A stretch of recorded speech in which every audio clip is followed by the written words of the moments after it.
Hello my dear students, welcome back to my channel Shubham lecturer. आज का ये video class 12 physics का एक मोस्ट इम्पॉर्टेंट वीडियो है, क्योंकि इस वीडियो में हम 12th फिजिक्स के 3 मोस्ट इम्पॉर्टेंट न्यूमेरिकल्स को सॉल्व करेंगे। बहुत सारे स्टूडेंट कमेंट कर रहे थे कि सर कुछ हार्ड न्यूमेरिकल्स को लाइए जिनके चांसेस बोर्ड एग्जाम में आने के बहुत ज़्यादा हों। ठीक है, तो आज के इस वीडियो में मैं उन न्यूमेरिकल्स को लेकर आया हूं जो आपके बोर्ड एग्जाम में लघु उत्तरीय प्रश्नों में पूछे जाते हैं। तो ये वीडियो बहुत ज़्यादा स्पेशल है, क्योंकि इस वीडियो में हम कुछ टफ न्यूमेरिकल्स को सॉल्व करेंगे। देखिए, टफ कुछ भी नहीं है, आपको सिर्फ ध्यान से समझना है। इसमें सर्किट से रिलेटेड कुछ न्यूमेरिकल्स होंगे। तो ये तीनों न्यूमेरिकल बहुत ही ज़्यादा इंपॉर्टेंट हैं आपके बोर्ड एग्जाम की दृष्टि से, और इनके सबसे ज़्यादा चांसेस हैं बोर्ड एग्जाम में आने के। ठीक है, तो कॉपी और पेन ले लीजिए और फुल कॉन्सेंट्रेशन के साथ इन तीनों न्यूमेरिकल्स को सॉल्व कर लीजिए, क्योंकि ये आपके बोर्ड एग्जाम में इस बार आ सकते हैं। ठीक है, तो सबसे पहला न्यूमेरिकल हम देखते हैं। इस वीडियो को लाइक कर दीजिएगा, चैनल पर नए चैनल को भी सब्सक्राइब कर लीजिएगा। ठीक है, तो फर्स्ट न्यूमेरिकल है, खुले परिपथ में एक सेल की प्लेटों के बीच विभवांतर 1.5 वोल्ट है। इस सेल को 10 ओम के प्रतिरोध से जोड़ने पर इसकी प्लेटों के बीच विभवांतर 1.2 वोल्ट हो जाता है। ठीक है, तो वैद्युत परिपथ बनाकर सेल का आंतरिक प्रतिरोध एवं 10 ओम के प्रतिरोध में प्रवाहित होने वाली धारा का मान ज्ञात कीजिए। तो आप न्यूमेरिकल को देखकर ये अंदाजा मत लगाइए कि भैया इतना ज्यादा बड़ा न्यूमेरिकल है। ठीक है, क्योंकि कुछ भी बड़ा दिखने में केवल बड़ा है, अभी हम सॉल्व करेंगे, छोटा सा न्यूमेरिकल है। देखिए, ये एक सर्किट है हमने बनाया है, इसमें ये सेल लगा हुआ है जिसका विद्युत वाहक बल E है। ठीक है, विद्युत वाहक बल कितना है? E है। तो यहां पर एक चीज ध्यान दीजिएगा, देखिए खुले परिपथ में एक सेल की प्लेटों के बीच विभवांतर 1.5 वोल्ट है। तो ये जो सेल के बीच विभवांतर होगा इसको हम विद्युत वाहक बल बोलेंगे। ये विद्युत वाहक बल दिया गया है। ठीक है, और यहां पर जो विभवांतर 1.2 वोल्ट हो जाता है, ये हमारा विभवांतर दिया गया है V। ठीक है, समझ में आया? तो इसको अभी हम लिखेंगे। तो ये एक सर्किट है, इसमें एक सेल लगा हुआ है जिसका विद्युत वाहक बल E है। इस सर्किट में एक आंतरिक प्रतिरोध है स्मॉल r, जिसको हमें निकालना है। एक बाह्य प्रतिरोध है 10 ओम का। देखिए यहाँ पर दिया गया है कि 10 ओम के प्रतिरोध में प्रवाहित होने वाली धारा ज्ञात कीजिए। तो न्यूमेरिकल्स को कैसे इसको हम सॉल्व करेंगे ये ध्यान दीजिए। पहले जो दिया गया उसको हम लिखते हैं। देखिए, हमें दिया गया है विद्युत वाहक बल, क्योंकि ये सेल का विभव है, इसको हम विद्युत वाहक बल का नाम देंगे। तो विद्युत वाहक बल को हम E से प्रदर्शित करते हैं। E की वैल्यू दी गई है हमें 1.5 वोल्ट। 1.5 वोल्ट। यहीं पर स्टूडेंट गलतियां कर देते हैं, वो इसको B मान लेते हैं, बट ऐसी गलती आपको नहीं करनी। ठीक है, इस सेल को 10 ओम के प्रतिरोध से जोड़ने पर, देखिए इस सेल को हमने 10 ओम के प्रतिरोध से जोड़ा है, तो ये आपका बाह्य प्रतिरोध है, इसको हम कैपिटल R से प्रदर्शित करेंगे। इसकी वैल्यू दी गई है 10 ओम। ठीक है, ये देखिए 10 ओम दिया गया है। उसके बाद देखिए जो जो दिया गया उसको लिखना है। न्यूमेरिकल सॉल्व करने का यही तरीका है कि पहले आपको न्यूमेरिकल पढ़ना है, जो दिया गया है वैल्यू उसको लिखना है, फिर हम फॉर्मूला लगाएंगे। ठीक है, तो जोड़ने पर इसकी प्लेटों के बीच विभवांतर 1.2 वोल्ट हो जाता है। तो अब यहाँ पर V दिया गया है हमें। ठीक है, ये है 1.2 वोल्ट। ठीक है, ये आपका हो गया। उसके बाद में देखिए क्या है, वैद्युत परिपथ बनाकर सेल का आंतरिक प्रतिरोध आपको निकालना है। आंतरिक प्रतिरोध को हम लोग डिनोट करते हैं स्मॉल r से, ये हमें निकालना है। और दूसरी चीज हमें निकालना है 10 ओम के प्रतिरोध में प्रवाहित होने वाली धारा हमें निकालनी है, यानी कि स्मॉल I भी हमें निकालना है 10 ओम प्रतिरोध के लिए। तो इसको कैसे आप लोग फाइंड आउट करेंगे, चलिए देखते हैं। ठीक है, हम फॉर्मूला अब यहाँ पर लगाएंगे। पहले हम आंतरिक प्रतिरोध स्मॉल r को निकालेंगे, फिर हम 10 ओम प्रतिरोध में प्रवाहित होने वाली धारा निकालेंगे। ठीक है, तो चलिए देखते हैं।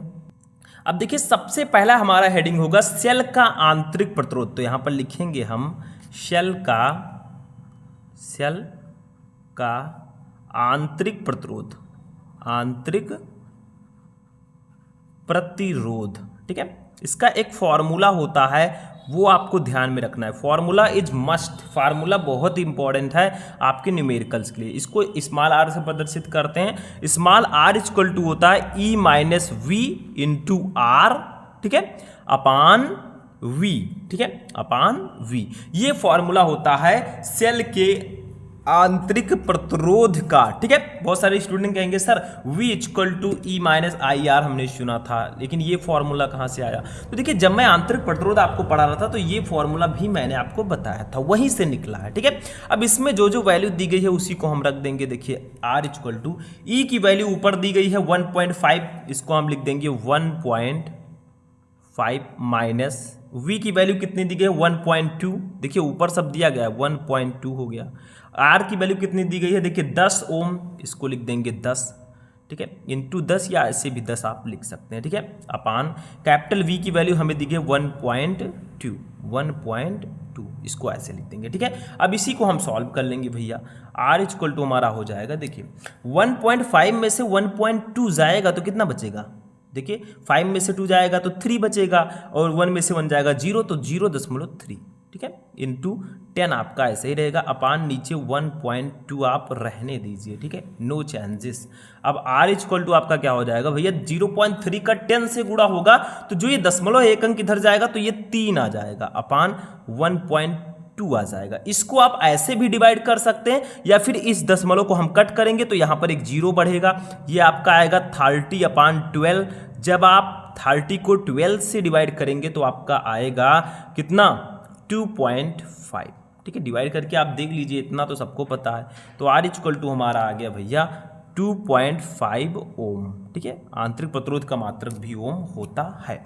ये तो हमारा आंतरिक प्रतिरोध आया, लेकिन हमें एक चीज और निकालना है, हम लोग न्यूमेरिकल्स में देखेंगे। देखिए क्या निकालना था हमें, 10 ओम के प्रतिरोध में प्रवाहित होने वाली धारा। तो धारा I इक्वल टू क्या होता है, V अपान R, ठीक है। V हमें ऑलरेडी दिया गया है, देखिए V कितना दिया गया है, ध्यान दीजिएगा, V हमें दिया गया 1.2 वोल्ट, R दिया गया है 10, इसी को डिवाइड कर देंगे, हमारा आ जाएगा धारा, ठीक है। तो 10 ओम प्रतिरोध में प्रवाहित होने वाली धारा, ऐसे हेडिंग डालेंगे हम एक सुंदर सा, ठीक है, लिखेंगे 10 ओम प्रतिरोध, 10 ओम प्रतिरोध में प्रवाहित होने वाली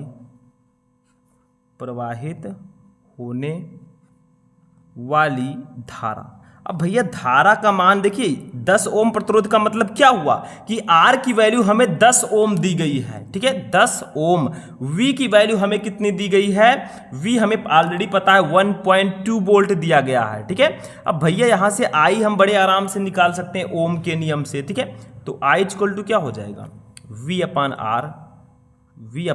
R, ठीक है। तो I इक्वल टू हो जाएगा, V की वैल्यू कितनी दी गई है 1.2, R की वैल्यू दी गई है 10, ठीक है। दिया गया कि नहीं दिया गया है, दिया गया है भैया।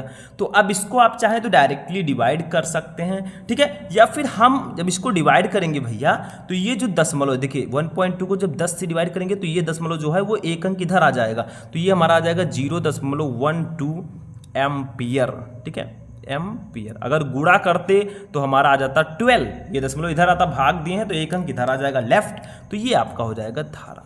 तो यही आपका न्यूमेरिकल सॉल्व हो चुका है। हमने आंतरिक प्रतिरोध भी निकाल दिया ऊपर, R इक्वल टू 2.5 ओम, और हमने धारा भी निकाल दिया 0.12 एम्पियर। That's a solve. ये आपका न्यूमेरिकल सॉल्व हो चुका है। इसको आप लोग ध्यान से समझ गए होंगे, आई होप। नहीं समझ में आया फिर से आप लोग वीडियो को थोड़ा फॉरवर्ड करके देख सकते हैं, क्योंकि समझना ज़रूरी है, ये सब न्यूमेरिकल्स एग्जाम में आते हैं, ठीक। तो इसको हम अब चलिए देखते हैं सेकेंड न्यूमेरिकल क्या है।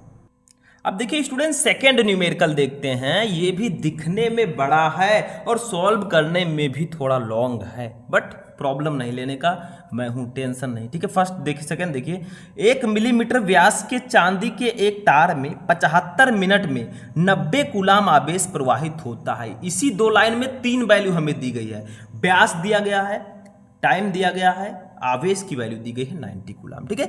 यदि प्रति सेंटीमीटर क्यूब आयतन में मुक्त इलेक्ट्रॉनों की संख्या 5.8 × 10⁻22 हो तो ज्ञात कीजिए वैद्युत धारा, इलेक्ट्रॉनों का अनुगमन वेग। हमें 2 चीजें निकालनी है, एक हमें विद्युत धारा निकालना है, एक इलेक्ट्रॉन का अनुगमन वेग निकालना है, ठीक है। तो देखिए I इक्वल टू हमें पता है, फॉर्मूला मैं यहीं पे बता देता हूं। धारा कैसे निकालोगे, I इक्वल टू होता है Q/T, तो Q भी दिया गया है, T भी दिया गया है, अभी हम डिवाइड करके निकाल लेंगे। और अपवाह वेग का फॉर्मूला क्या होता है, VD इक्वल टू होता है क्या, आई अपान एन ई ए, मैंने बताया था I equal to N E A V D होता है, तो V D equal to I upon N E A. ठीक है, तो यहाँ सबसे पहले हमें आई निकालना होगा, तभी तो हम अपवाह वेग निकाल पाएंगे। तो पहले जो जो दिया गया उसको हम लिखेंगे। ठीक है, हमें दिया गया है तार का व्यास, तार का व्यास। ऊपर देख लीजिए, दो चीजें हमें निकालनी है, ये सब लघु उत्तरीय प्रश्नों में न्यूमेरिकल आते हैं, ये ध्यान रखिएगा। देखिए तार का व्यास हमें दिया गया है 1 मिलीमीटर। ठीक है, कितना दिया गया है तार का व्यास? 1 मिलीमीटर। ठीक है, इतना हमें दिया गया है। ठीक है, तो तार की त्रिज्या आप लोग कैसे निकालोगे ये बताओ? तार की त्रिज्या कैसे निकालोगे? तार की त्रिज्या, तो भैया त्रिज्या इक्वल टू क्या होता है? व्यास बटा 2, व्यास अपान 2। तो व्यास है हमारा 1, ठीक है, और व्यास बटा 2 होता है, तो 1 बटा 2 हो जाएगा। ये हमारा आ जाएगा 1 बटा 2 को हम 0.5 मिलीमीटर भी लिख सकते हैं, दैट्स राइट। ठीक है, अब इसको मीटर में पहले बदल देते हैं। 0.5 मिलीमीटर को मीटर में कैसे बदलोगे? जब आपको मिलीमीटर को मीटर में बदलना है तो 1000 से आप डिवाइड कर दीजिए। देखिए 0.5 को हमें 1000 से डिवाइड कर देना है, क्योंकि 1000 मिलीमीटर इक्वल टू 1 मीटर होता है। ठीक है, 1000 से डिवाइड करेंगे तो 0.5 अपान 1000 को हम लिख सकते हैं 10 के पावर 3। 10 के पावर 3 को ऊपर लाएंगे तो 0.5 इंटू 10 की पावर -3। अब ये मीटर में हो गया, तो 0.5 मिलीमीटर को हम 0.5 इंटू 10 की पावर -3 मीटर भी लिख सकते हैं। ठीक है, निकाल कर भी मैंने बता दिया। तो इसको हम लिख सकते हैं 0.5 इंटू 10 की पावर -3। अब ये मीटर में हो गया है। ठीक है, ये हमारा आ गया तार की त्रिज्या। इसको हम आर से डिनोट करते हैं, ये तो सबको पता है, आर से हम डिनोट करते हैं। ठीक है, अब देखिए आवेश की वैल्यू कितनी दी गई है। ठीक, देखिए यहां पर टाइम कितना दिया गया है? टाइम दिया गया है 75 मिनट, तो हम लिखेंगे टी हमें दिया गया है 75 मिनट। इसको सेकंड में बदल देंगे, कैसे बदलोगे? 75 मिनट को सेकंड में कैसे बदलोगे भैया? तो 1 मिनट में 60 सेकंड होता है, तो 75 मिनट में कितना सेकंड होगा? 60 से आप गुणा कर दीजिए, मल्टीप्लाई टू। ठीक है, अब 75 को 60 से जब आप गुणा करेंगे भैया तो आपका आएगा 4500 सेकंड। अब ये हो गया, ठीक है, सेकंड हो गया कि नहीं हो गया? हो गया, बिल्कुल ठीक, ये हो गया। अब क्या दिया गया है हमें दिया गया है आवेश की वैल्यू 90 कूलाम। देखिए वैल्यू लिखते लिखते ही इतना टाइम हो गया, यानी कि ये न्यूमेरिकल मोस्ट इंपॉर्टेंट है। ठीक है, तो Q इक्वल टू दिया गया है 90 कूलाम।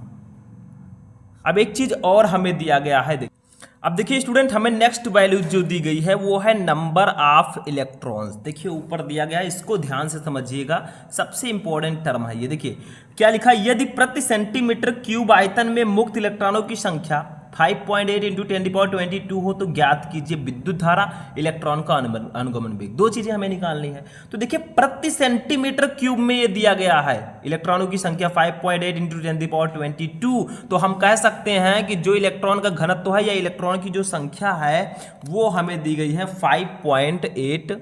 ठीक है, 5.8 इंटू 10⁻22। ये हमें दिया गया है प्रति सेंटीमीटर क्यूब में, प्रति सेंटीमीटर क्यूब में। तो बहुत सारे स्टूडेंट होंगे जो एसिड वैल्यू रख देंगे, लेकिन ये गलत है। ठीक है, आपका न्यूमेरिकल गलत हो जाएगा, क्योंकि इसको पहले हमें मीटर क्यूब में बदलना होगा। लेकिन बदलोगे कैसे? देखिए ये प्रति सेंटीमीटर क्यूब है। अब हमें पता है भैया कि 100 सेंटीमीटर इक्वल टू 1 मीटर होता है, तो इसको अगर मीटर क्यूब में बदलना है तो हमें क्या करना होगा? 5.8 इंटू 10⁻22 को क्या करना होगा? 100 से डिवाइड करना होगा, लेकिन 3 बार, क्योंकि क्यूब है भैया तो 3 बार हम डिवाइड कर देंगे। ठीक, 100। ठीक, अब देखिए इसको लिख सकते हैं 5.8 अपान, इसको क्या लिख सकते हैं? 6 जीरो है तो 10⁻6 हम लिख सकते हैं। 5.8 इंटू 10⁻22 ऊपर रहेगा, देखिए है, और 10⁻6 नीचे हो जाएगा। ठीक, अब क्या करेंगे? इसको ऊपर ले जाएंगे तो हमारा हो जाएगा 5.8 इंटू 10⁻22 इंटू, देखिए 10⁻6 ऊपर जाएगा, माइनस में है तो ये ऊपर प्लस में है तो ऊपर जाएगा माइनस में हो जाएगा। ठीक, अब ये हमारा हो जाएगा 5.8 इंटू 10⁻22 में से 6 जाएगा तो 16 बचेगा। ठीक है, अब ये हो जाएगा प्रति मीटर क्यूब में, प्रति मीटर क्यूब। अब सेंटीमीटर क्यूब को हमने मीटर क्यूब में बदल दिया है, तो अब हम लिख सकते हैं इस n के जगह पर 5.8 इंटू 10⁻16 प्रति मीटर क्यूब। ये ध्यान रखिएगा। ठीक, प्रति मीटर क्यूब। अगर स्क्वायर होता तो हम 2 बार करते, ठीक, ये ध्यान रखिएगा। तो ये हमारा नंबर ऑफ इलेक्ट्रॉन्स है, ठीक। हमें निकालना क्या है, 2 चीजें, पहली निकालनी है विद्युत धारा, दूसरा इलेक्ट्रॉन का अनुगमन वेग। तो विद्युत धारा को हम लोग डिनोट करते हैं I से, ये हमें पहले निकालना है, फिर VD इलेक्ट्रॉनों का अनुगमन वेग VD निकालना है, ठीक है। कैसे निकालोगे, देखिए I तो बहुत सिंपली हम निकाल सकते हैं। I इक्वल टू आपका फॉर्मूला होता है Q अपान T।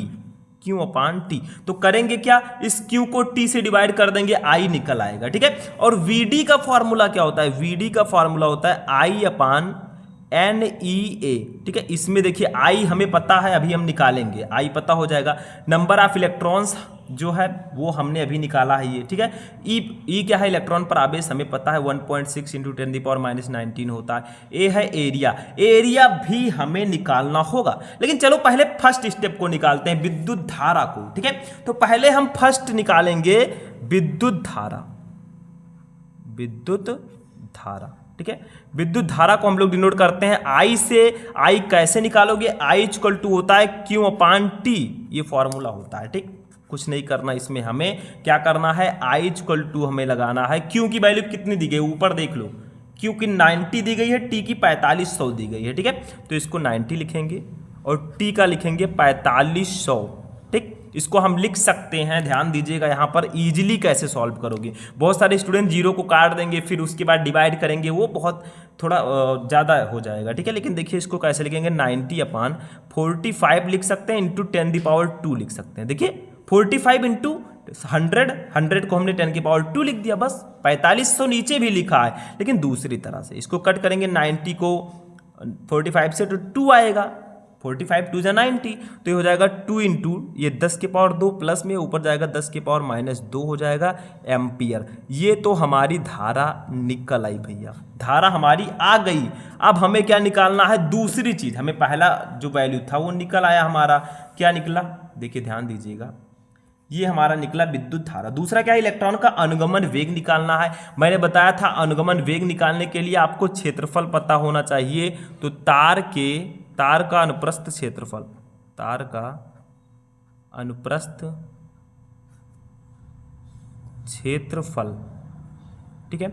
इसको कैसे निकालोगे, तो इसका फॉर्मूला होता है A equal to pi R square, ठीक। अब यहां से A निकाल लेंगे। पाई की वैल्यू हमें पता है कितना होता है, 3.14 इंटू, ठीक है। आर की वैल्यू कितनी है, देखिए त्रिज्या मैंने बताया था कितना होता है, 0.5 इंटू 10⁻³ हमने निकाला था, इसका स्क्वायर कर देंगे। कैसे, देखिए ऊपर मैंने बताया था, ये R equal to 0.5 into 10⁻³ metre, ठीक है। इसी को हम यहाँ पर रख देंगे, ठीक है। इसका स्क्वायर कर दिया, यहाँ से हमारा एरिया निकल आएगा। देखिए 3.14 आपका ऐसे ही रहेगा, इंटू देखिए 0.5 का स्क्वायर करेंगे तो कितना आएगा, 0.25, ठीक है। 10⁻³ का स्क्वायर करेंगे कितना आएगा, 10⁻⁻6 आएगा, बस हो गया, ठीक। अब A इक्वल टू हमारा आ जाएगा, देखिए 3.14 का हम 0.25 से गुणा करेंगे तो 0.785 आएगा, ठीक है, इंटू 10⁻⁻6 और क्षेत्रफल का मात्रक होता है मीटर स्क्वायर। तो हमें A भी पता चल गया भैया। अब हम निकाल लेंगे क्या, अनुगमन वेग, ठीक है। तो चलिए निकालते हैं, यहीं पे हम निकालेंगे, ठीक है। और अनुगमन वेग निकालने के लिए हमें जो जो वैल्यू चाहिए थी वो आ चुका है, तो यहां से हम निकालेंगे अनुगमन वेग, ठीक है। इसको हम लोग डिनोट करते हैं VD से।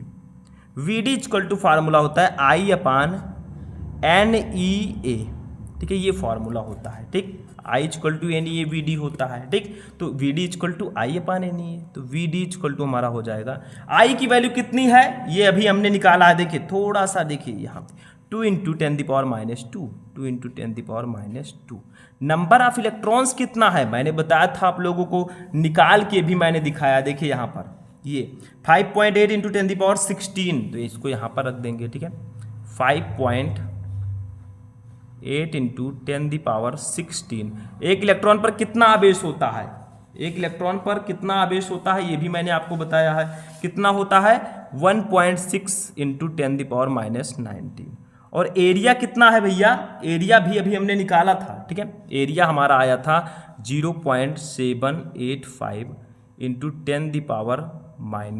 ठीक है, इतनी सारी वैल्यूज दी गई हैं। अब इसी के अकॉर्डिंग हम लोग इसको सॉल्व कर लेंगे। थोड़ा कैलकुलेशन आपको करना पड़ेगा, तभी आप वीडी को निकाल पाएंगे। ठीक है, तो वीडी इक्वल टू हमारा हो जाएगा, देखिए 2 इंटू 10⁻⁻² आपका ऐसे ही रहेगा अपान, देखिए ये 5.8 का 1.6 से गुणा करेंगे, 1.6 का 0.785 से गुणा करेंगे, तो हमारा टोटल जो आएगा वो कितना आएगा, देखिए वो आएगा 7.2848। ये आपको करके देखना होगा। ठीक है, ये आपकी जिम्मेदारी।